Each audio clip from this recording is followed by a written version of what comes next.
button. Well, you know, some things are better left unsaid in the pre-show. In the pre-show. So, and speaking of pre-show, we may have just gone through the last pre-show that there's going to be for a little while, because Google Hangouts still. There's a message right on my screen here that says that Hangouts on Air is going away August 1st. Well, at least according to my watch, it's August 1st. It's August 1st. But, you know, I would sort of assume that they are talking about August 1st, maybe in the United States. Don't know exactly. So, and it isn't quite August 1st in the United States yet. So, so it's still July 31st, although it's 2:02 UTC on August 1st, 2019. Anyway, so yeah. We better get on. People are asking for us. Yeah, we'll see how long these Hangouts actually last. You know, they may extend it. This might, you know, just be an empty threat. Don't know. Like I told you before, Yahoo threatened to change, you know, to their new email, change me, you know, to their new email for about 6 years or so. And I just kept saying no, because they asked me. It's like, no. And finally, it just dawned on them, you know, to change it. So, you know, maybe the Hangouts will do exactly the same thing. Anyway, welcome everybody. Hope everybody's doing well. This is Astronomy Daily Live for the 1st of August, 2019. Hope everybody's doing well. The sun is setting here. We had some monsoonal action this morning, so it was relatively calm and serene this afternoon, and quite chilly. It was in the 70s here, so getting pretty chilly. It was colder than that in my unit. Well, and I am so glad to hear that the AC is now working. Yes. Oh, it was working before. It just wouldn't stop working. Okay, yeah, exactly.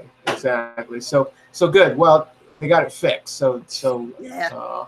That's a great thing. I want to say hi to everybody in the chat, seeing it's a pretty active chat here a while ago. Uncle Bill, Carolina Sky Astronomy, Atta is both in the chat and on the panel. Carolina Sky, Uncle Bill. I think I've got everybody. Nightbot is doing its little job. Andy, great to have you here as always. Nice to have you here. Andy is one of those crazy people who are up at 3:05 a.m. Sitting here watching some you know, crazy mad scientist who wears, you know, tie-dye shirts, doesn't shave all that much, talk about astronomy. So I think that is really, really awesome. Hope everything is well with you, Andy, over there. So, yep, things are good here. It's cloudy here, but that's sort of expected this time of year. So, yeah, let's just sit back. Let's grab our consumable of choice. I've got the HOH, the hydrogen hydroxide, here again, the good old standby. So, cheers.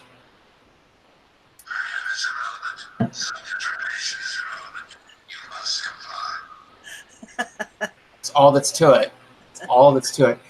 And, you know, since it is the first day of the month, the 1st of August or so, I went over to Cloudy Nights to see if they had posted their August celestial event calendar, and yay, they did. So what I suggest is that we just go over there and run through that, and when we're done with that, it'll be the end of the live stream. So yeah, I think that's how that will that'll go. And yes, yes, you must, but that's okay, because you know, you're uh, um, you were chatting in the pre-show, and then the show comes on, and all heads are turned to the panel and the excellent discussion that is going to transpire, whatever that might be. So, all right, well, yeah, let's go over to Cloudy Nights. Now, we're going to have to do this a different way now. I'm going to continue to share my screen, but I want you to act as though I am just sort of directing you, because this whole sharing the screen thing is also going away. Um, so so so yeah, let's just practice that. I think this will work, and it'll make this, you know, just a slightly bit more interactive, because you're going to have to actually, you know, click around on the web and look at things and all of that. So very, very cool. So all right, meteor showers and a black moon. A black moon? That's a mysterious term. I like it. It's kind Hmm. of creepy. Yeah. What might a black moon be? I guess we're gonna have to wait and see when Carolina Sky Astronomy posts his videos over on his channel, I assume. So definitely take a look at that. Um, Hey, uh, Gilles here. Hiya, Gilles. Hey, Jill, nice to have you here. Brand new laptop. We got some brand new squirrels in there, and they're all fed, and they're running really, really, really fast. All right. Brand new squirrels. I love it. I love it. But yeah, brand new laptops are always fun. So glad you could be here. Gilles is up in Montreal. So yay. That's a nice fair distance there. So great. Well, what we're going to do here is we're going to go over to Cloudy Nights. We are all going to go over to Cloudy Nights. You've got to run your own ship. But what I'm going to do is I'm going to post a link to the exact page that I'm going to go to. So you'll be able to follow along. Yeah, in case Gilles doesn't know this, we're practicing this with the anticipation that the Hangouts will be screen sharing and all this won't be available. So Cosmic's trying to figure out another way where we can look at what he's looking at, in case you didn't know that.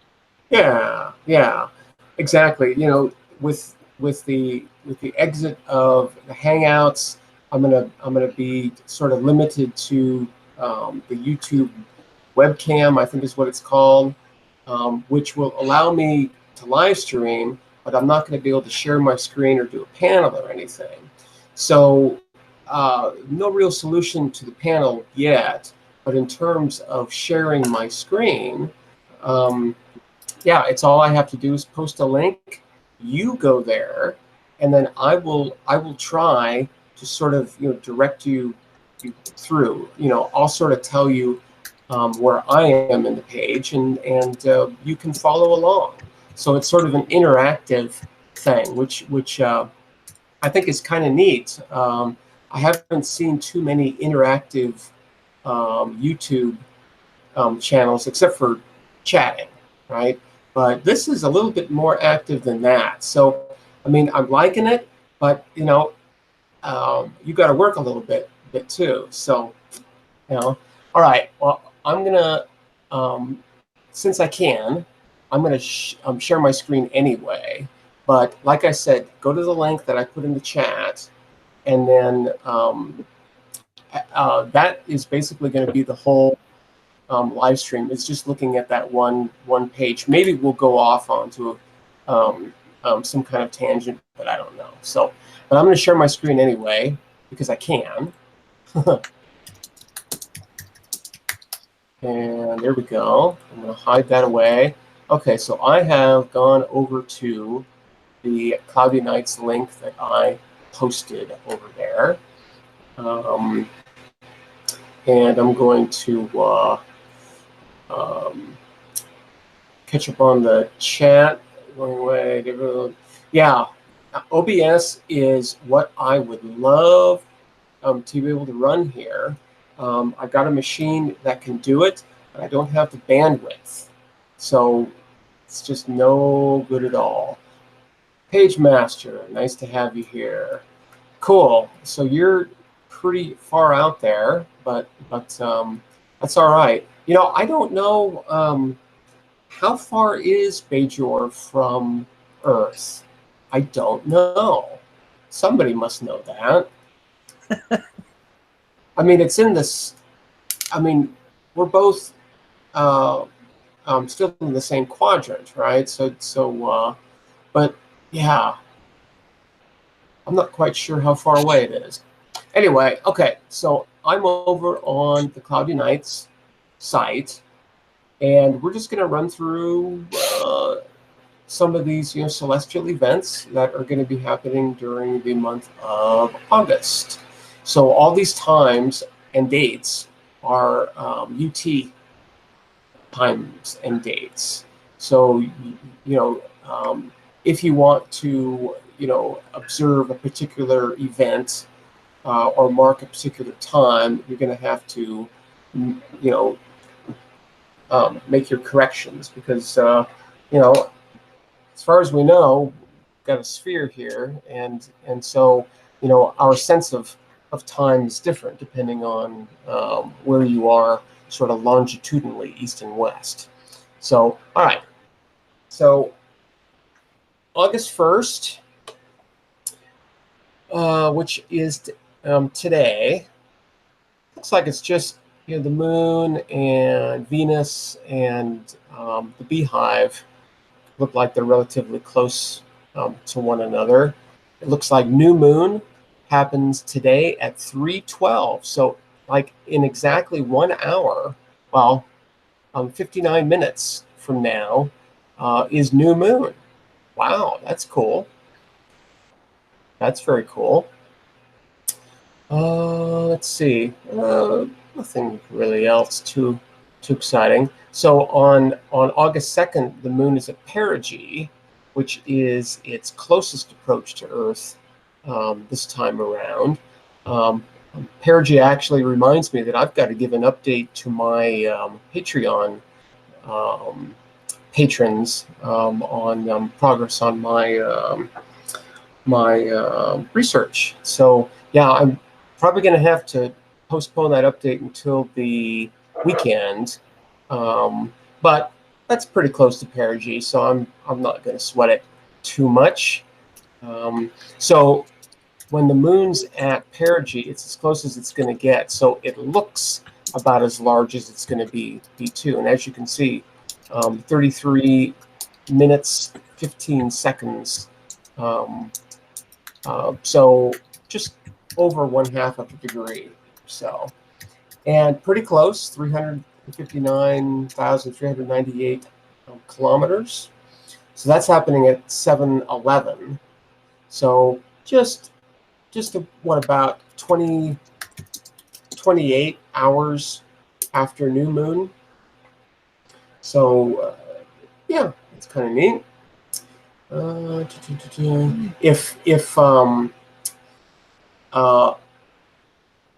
Given that circumstance, the fact that the moon is about as large as it's going to be, and the fact that it's new moon, if there were a solar eclipse at this new moon, it would be a very, very long one, because the moon looks a little bit larger than the sun, so that would be sort of a longer than average one. So that's pretty cool. Let's see, going down to August 3rd, August 6th, asteroid 16 Psyche. is at its opposition at 4 hours UTC. So opposition just means it's on the opposite side of the sun from yeah. So when the sun sets, it rises. It's that kind of thing. That's also approximately position where us and it are closest to one another. So that sort of implies that it's probably this is the brightest it's going to be, because generally speaking, if something gets closer, it's going to appear brighter and brighter and brighter. So, but that's probably about as bright as it's going to get, more or less. So that's happening on the 6th at 4 hours UTC. That also means that this asteroid is going to be up all night long. So I know that Chuck Maglam is, I'm not quite sure if that's his last name or not, but he's sort of a regular here. I know that he is using the SLU telescopes to observe some asteroids. I'm sort of wondering if Psyche is on his mind. Okay, let's keep going here. So here, there are a number of different sort of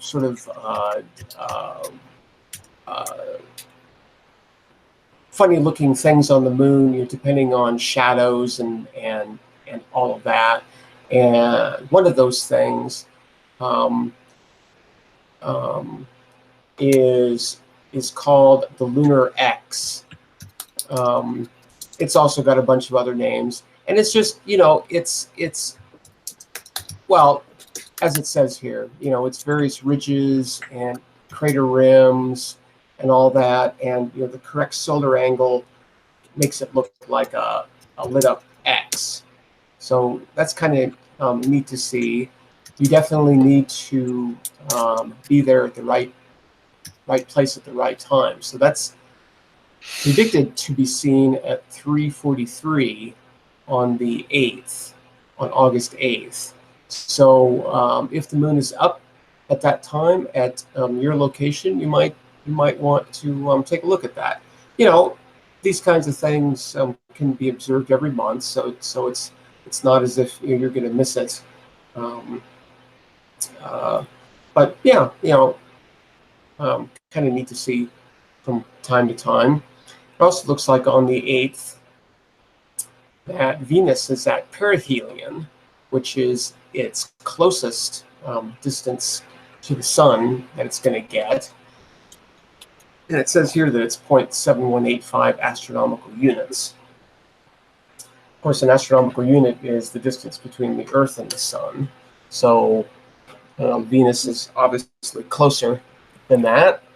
Hey there, Ron. How are you? Get everything working right, I'll be fine. Yeah, well, that's the great thing about these machines. Just keep telling yourself you're fine, Ron. Yeah, right.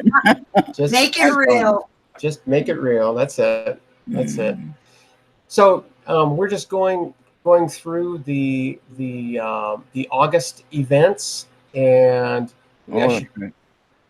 maybe I should post a link back over, because y'all definitely have to get into this mode where you're following along with me on your own browser, because this sharing of the screen thing I think is going away.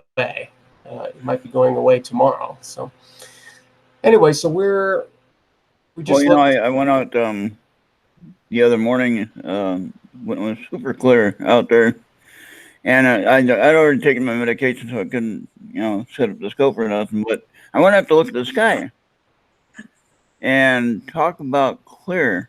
Yeah. Holy, that was like one of the first times I've ever seen it clear here with no clouds at all. I mean, it was so bright you can read a book out there. That's how bright the stars were. Wow. So I saw the Milky Way band, going across, and sweet. I actually saw 3 shooters which they were shooters. They weren't fireflies. They were shooters, Right? and you could tell how they're high up in the high up in the sky, and it they were just amazing. I mean, I have not seen that many at one time, like forever that I can remember. Very So cool. you Very see cool. three, one short one and one long one and one medium size for the You're talking duration. you're talking about meteors, right? Yes, yes. Okay, yeah. Good. So We're now uh, did all three of these appear to sort of point to the same place in the sky, or were they they all were they were in the location where you're supposed to be looking. For the what is it? The Proceeds meteor show, right? probably the ones that you were looking at or for are the Eta Aquarids. Yeah. Okay. There you Um, go. Yeah. Okay. yeah, yeah. Yeah. And So nice. Did you notice any kind of color, or were they white, or did white. you I know? think more white than anything. Okay. That you tell. Yeah. Did you see any Uh, kind of tail, or some kind of glowing thing afterwards, or anything, or was it just basically just a white just a white streak? streak. Yeah. White Just a streak. white streak going across. Maybe Cool. maybe a slight blue, but that could have just been the sky. Yeah. Well, you've got to um, when you make observations like that, you sort of have to trust what you see, Yeah. and so if you think that you saw blue, it's possible that you did. So, Yeah. But um, it was so clear though. I couldn't believe how clear it was, and if I wouldn't well, have had my medication already, I might have risked I trying to see. carry the scope out. But I didn't want to crash and destroy the scope either. No, no, no, no, no, no, No. no. But Take your meds. Don't skip the meds. So yeah, I was better just looking at the plain sky by itself. I could see a lot yeah. more sky that way, That and that must it was just amazing. that sounds like So, that was an extra special what I might treat. do though, what I might do in the near future though, in the next clear night, is there is a road that's on the other side of the cornfield. I thought about this today, and there's a road that's on the other side of the cornfield. Um, I turn left on Highway 30, and it's just half a mile on the other side of the cornfield, but it's a dirt road. There's no lights over there, just a cornfield. Okay, and the road goes to the other 53 or whatever it is, another highway on the other side of the cornfield. But it's just a dirt road, and there's really no traffic on that road, you know, Hmm. and no street lights to worry about. You're in the middle of the cornfield. Right? So Yeah. I'm thinking that might be a good option to try that. Oh, And cool. it's a public access road, so it's not like it's private property or anything like that. So I don't have to worry Right. about that. And there wouldn't be much traffic at all, I don't think. And if it's a clear night and it's not snowing, should be all Ah, right. yeah. Just be careful of the traffic, because I mean, Yeah, it is nighttime. It's dark, and you're not going to have any lights on. right, So right. so just make sure that Yeah, that pull off. I'm There gonna might be check a it out. little. I'm gonna check it out one of these next clear night. I'll definitely at least go investigate to see if it's it's Yeah, as nice. quiet as I think it is, and if it is, that might be a good option. You know, so Nice. How far away is that? just a half a mile from where I live. Oh, You it's know, cool. so Very cool. it's just on the other side of the cornfield, and so it's not Right. really that far Nice. at all. Yeah. So, Nice. but Well, just a good. thought.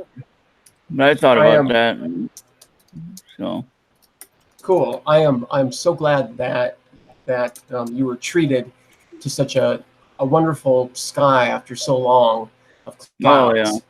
oh god. So that's always nice. That's always nice. And yeah, to see the Milky Way and all of that, You just it get just the energy. You get that energy from the heaven while looking at the stars like that. oh, absolutely, Oh absolutely. yeah, you're There's right. there's So, incredible power there. and Just it's not really incredible. scary. It's not really scary like some people think it's scary.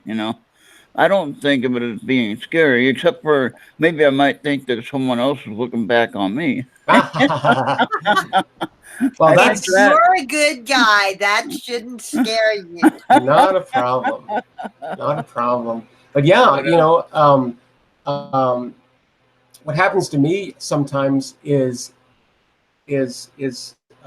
head will just start spinning. I'll get dizzy, like a vertigo of yeah, sorts, yeah. because you know your brain just sort of wide open thing, and it's like, whoa, okay, all right, Too wow. much space. So Too much space. I mean, space in there's a lot literal of sense. Literal sense. there, Too much space. there's a lot of space out there for Yeah. sure, for sure.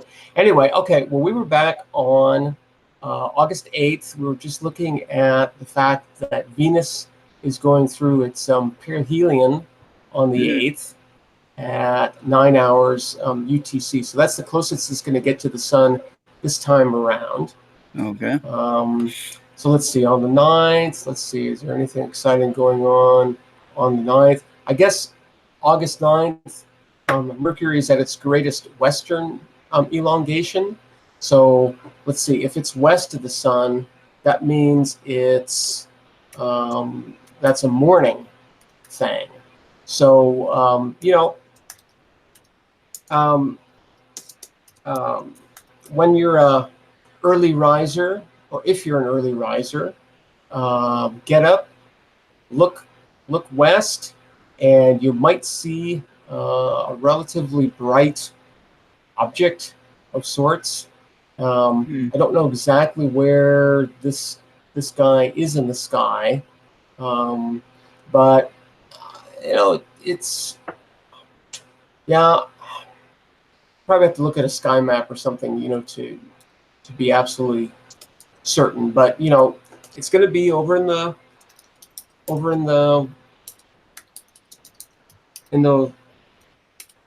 east, right?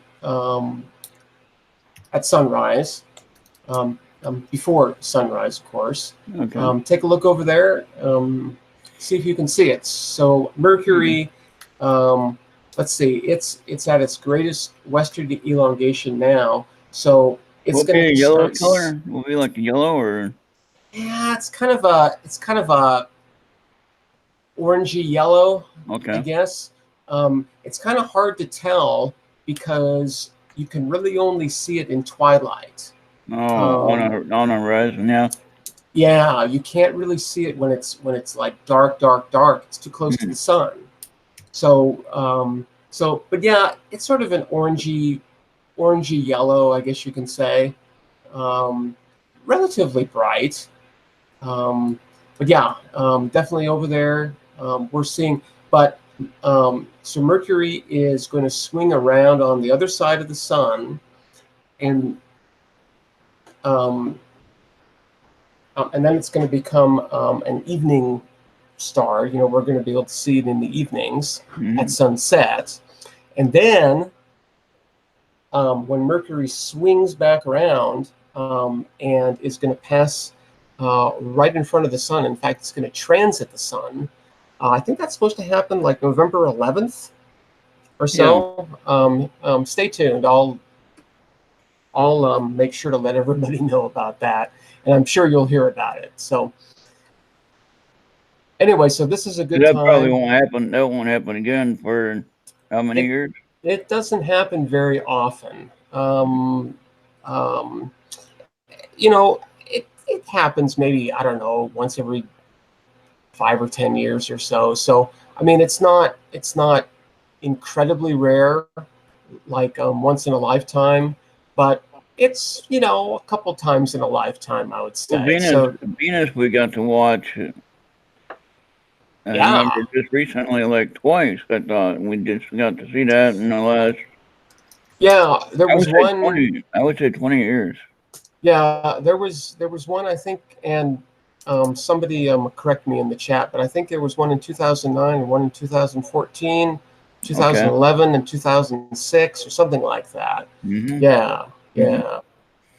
Well, Venus, I don't think is going to transit the sun again for quite a while. So now for us to see that now, we have to be in exact line like on the Earth Moon system when we have the eclipse. We have to be right in line.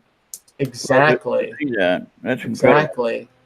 It has to be a syzygy. Yeah. Okay. It has to be a syzygy.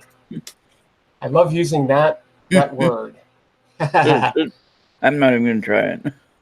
Syzygy. It's SYZYGY, I think. Syzygy. Too many scissors.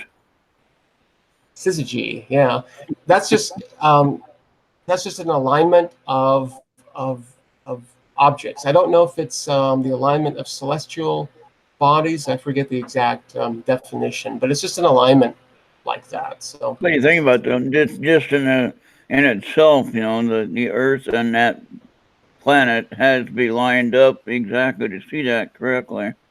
well, pretty exactly, to within Otherwise, 1/2 of a degree. Yeah. Otherwise, you're gonna see the sun. Yeah. All right, let's keep going here. So I'm looking at August 11th. Jupiter is stationary in right ascension. 812. Uranus is stationary in right ascension. So it looks like, again, the Polynesians and the Australians and all those are going to have a chance to see another occultation of Saturn by the moon. I don't know how many of these have taken place this year already, but everybody over there is getting it, and we here in North America aren't getting nothing. We're getting clouds. That's what we get, clouds. Well, clouds and these near misses, right? The moon is going to be so close to Saturn, but we're not going to see it. And it's happening, at 10 hours UTC, which for me is 3 o'clock in the morning. Saturn, I think, is still up then. So, I mean, I'd be able to see it, but it's not happening here. So, man, it's not fair. I guess you can take a plane and get over there. Well, I just might have to do that. Okay, there are those people that do those solar eclipse trips all the time. Oh yeah. That's a great way, to do vacations and stuff. Because somebody's beaming up. Atta, are you leaving us already? No.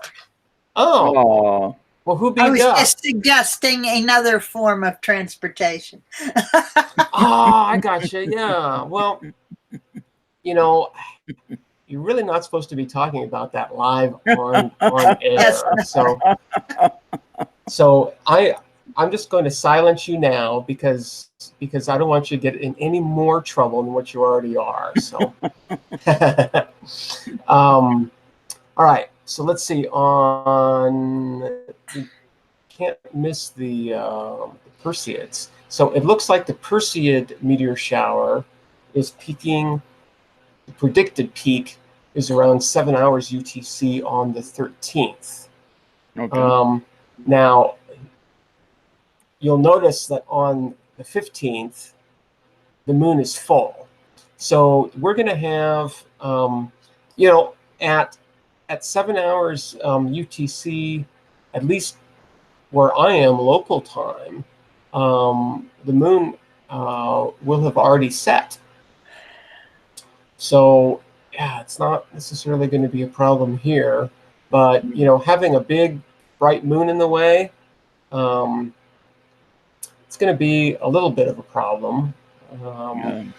But maybe not, for us here, at least in North America.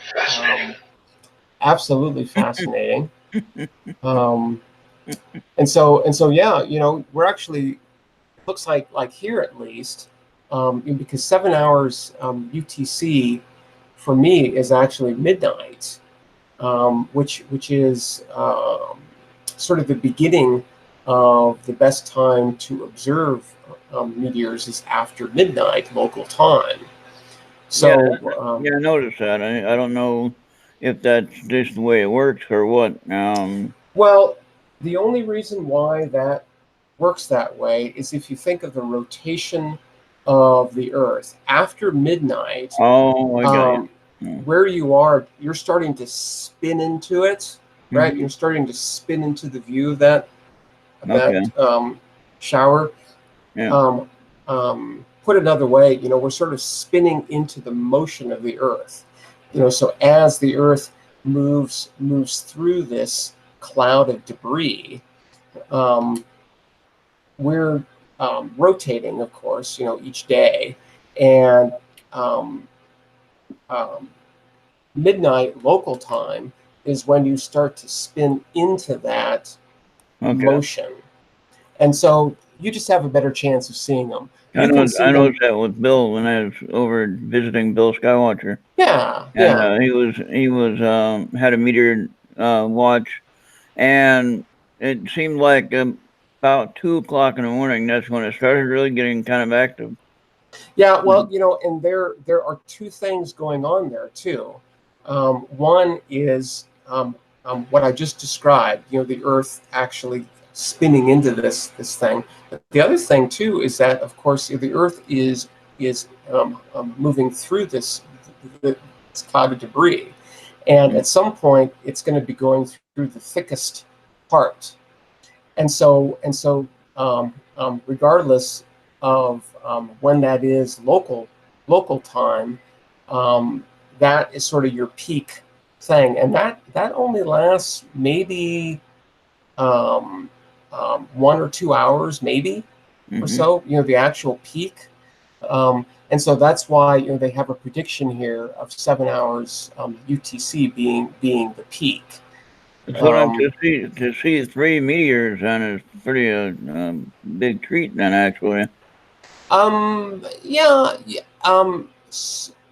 So how long of a time period was that you saw the three? It was within maybe 10 minutes or so. It wasn't that Oh, long. nice. Yeah. So that's not bad. Yeah, No. it's not bad at all. So yep. I mean, if I just laid out there and just waited, I'd probably see more. Yeah. But I didn't want to stand out there all. Well, definitely during the Perseids. The Perseids are sort of the most Okay. meteors you'll see. It's the meteor shower that has Hopefully, I'll have a clear sky. the most. So definitely go out, and yeah, I mean, you can see these things any time of night. It doesn't have to be um, you know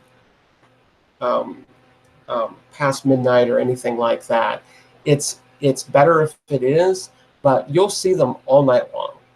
All night long, no problem at all. And the Perseids are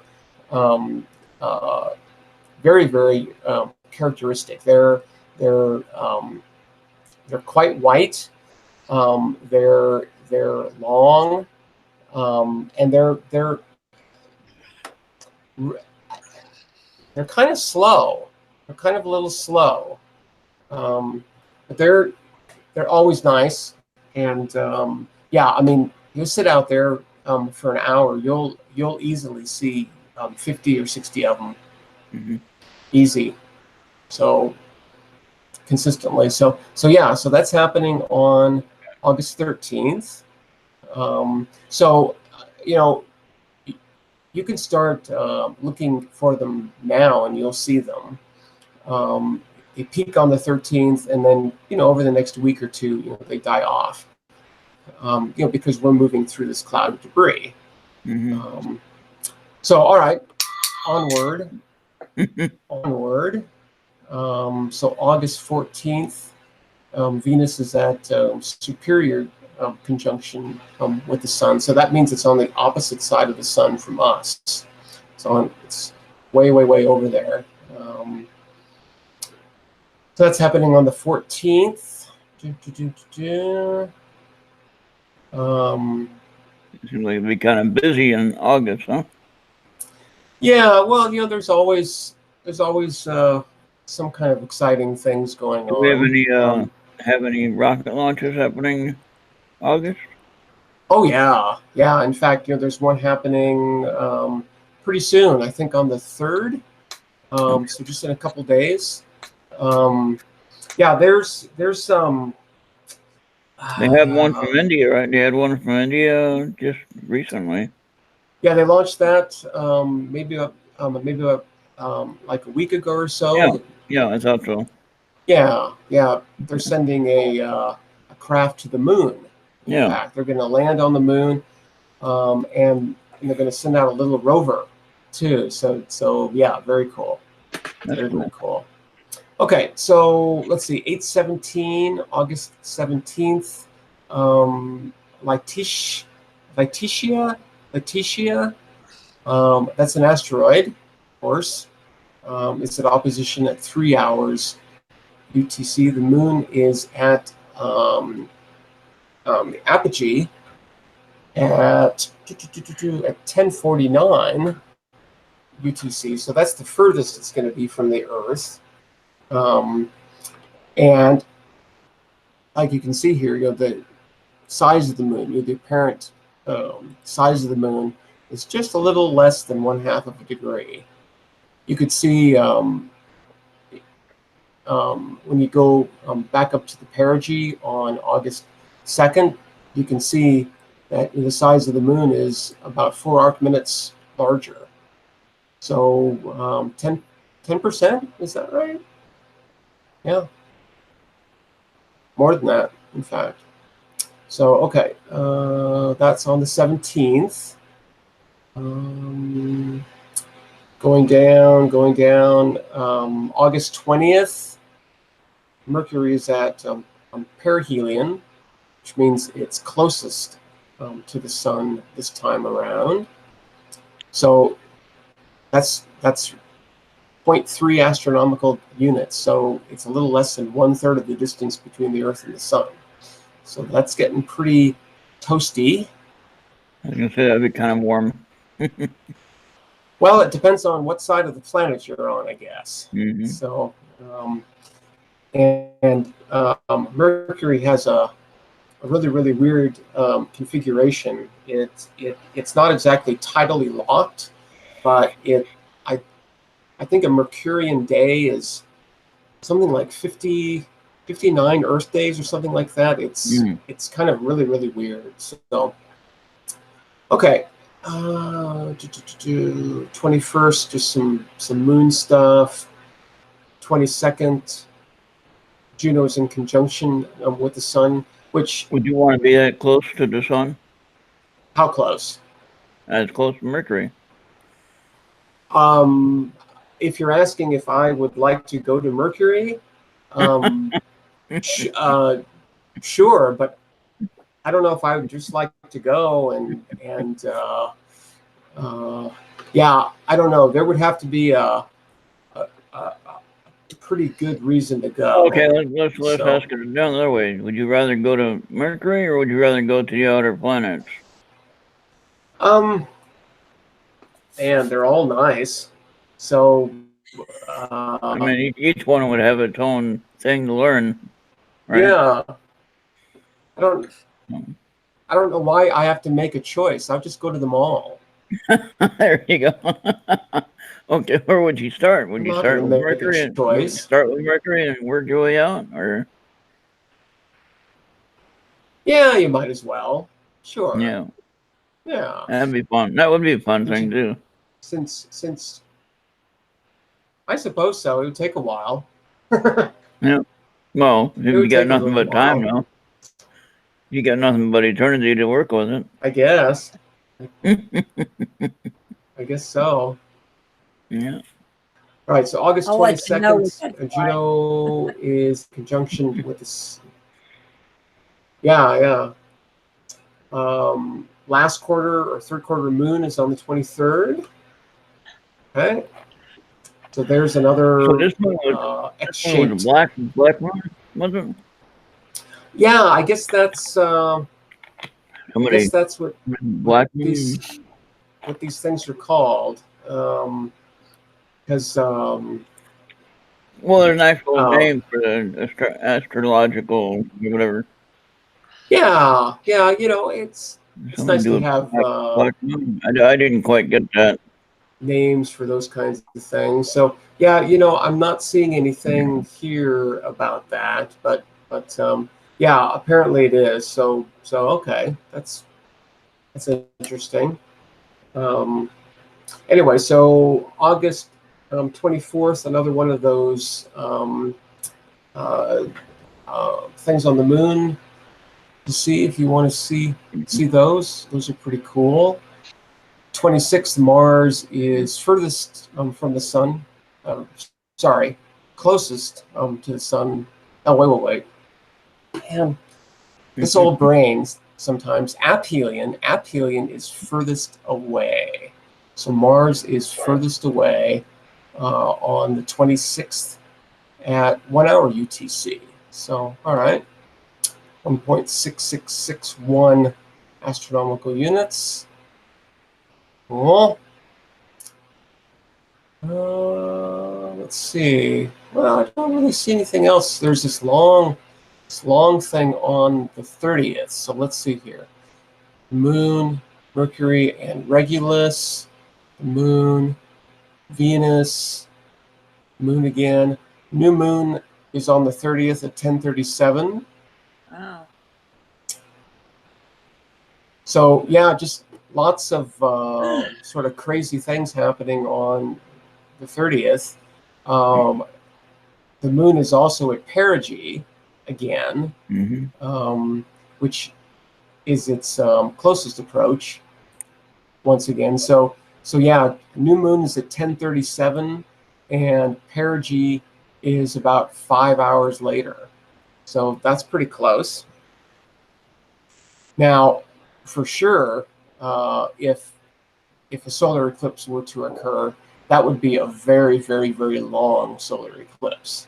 Very, very long. Because the Earth is about, well, it's about a month out, but it's pretty far from the sun.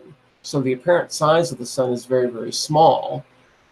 The moon being at perigee looks very, very, very big. So the time of the eclipse would be very, very long, longer than average. So, okay, just scrolling down a little bit, they're talking about the peak of the Perseid shower takes place on the night of August 12th, August 13th, and is severely compromised by moonlight from a 95% waxing gibbous moon. So, yeah, even they're sort of whining and complaining about the fact that the moon's going to be out.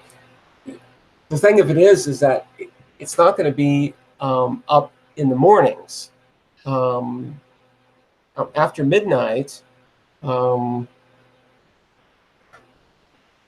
the moon will be set.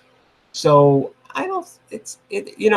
You're not going to get the early evening views because the moon's going to be out, and for sure it's going to be bright.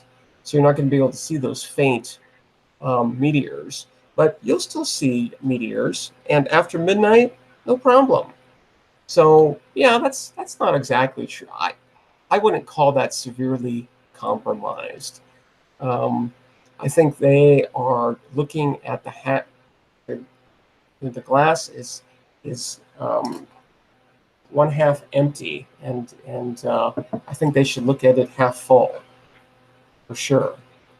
So, all right, well, that's sort of the end of that. I'm scrolling through the rest of the page here just to see if there's anything that sort of jumps out. Yeah, just talking about what each of the planets is doing. It says down here that that Jupiter is setting around midnight local time by the end of the month. Decreases in brightness and size a little bit. means it's moving away from us. Talking about Saturn. Yep, just on and on and on. Pluto. There's yeah, there really aren't any bright comets out there. So, all right. Well, Pray good. for the Let's clear skies this month. yeah. So it's going to be clear, and you like to see meteor showers. Yeah, hope for some clear skies. I definitely the meteor shower that I absolutely was so absolutely awestruck by was actually the Leonid shower of I think it was 2000. I think it was 2000, and I I had heard about what meteor showers look like, but I had never seen one until then. We were talking about seeing one maybe every minute or two or three. Okay, well, the peak of the Leonids, when I saw it, they were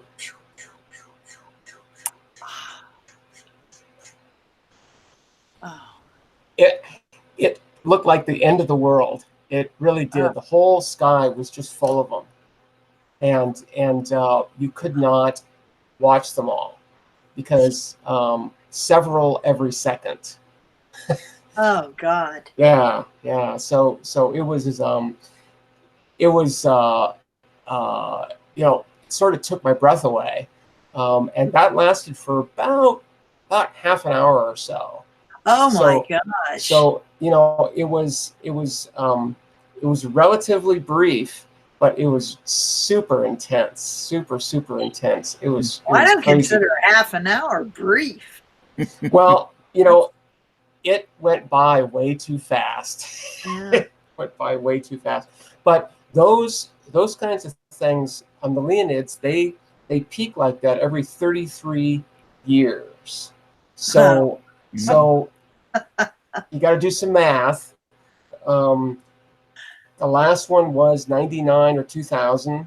So the next one, it's by the way, oh no, this guy was working, but look now, that little turkey. Oh. So this was working just fine.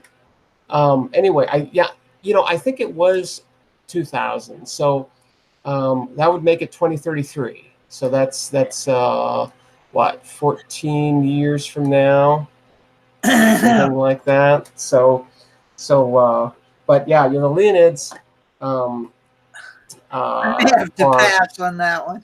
are well, you never know. We'll be looking at it. We'll be looking at it from the other side. Yeah. See you there. But you had some chances that I didn't. The one in 66.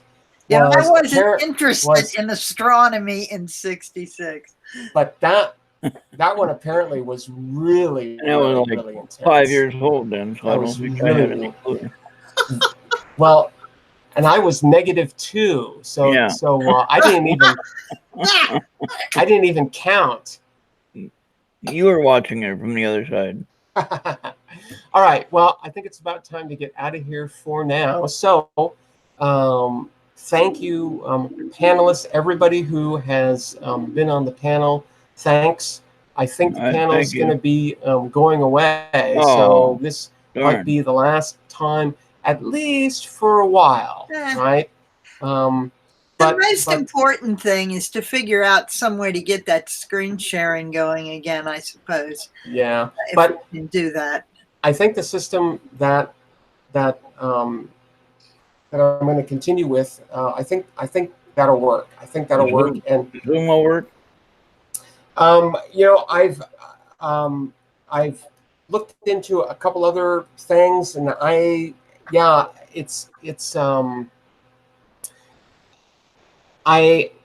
at least had heard that Zoom was going to end its thing with YouTube.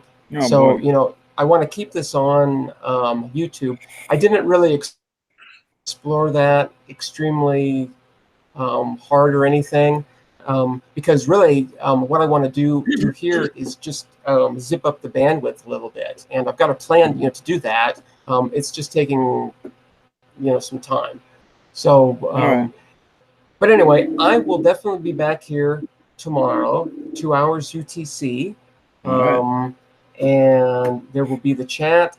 Yeah, things aren't, I don't think, are going to change too much, and maybe they won't even change at all. If the Hangouts is still going, I'm going to continue doing this as long as they're there. All So right. when I'm forced to change, I will, but until then, I won't. All right. So, okay, everybody, live long and prosper. Cheers. Tell a friend. Tell a friend. And I will see you. Off she goes. I will see you all again. See I you will be next here time. tomorrow, 2 hours UTC. Hit subscribe if you haven't subscribed yet. Thumbs up if you wish. As I said, tell a friend, spread the word, and yep, I will be here back again tomorrow. All right, everybody. See you later. Bye. Bye.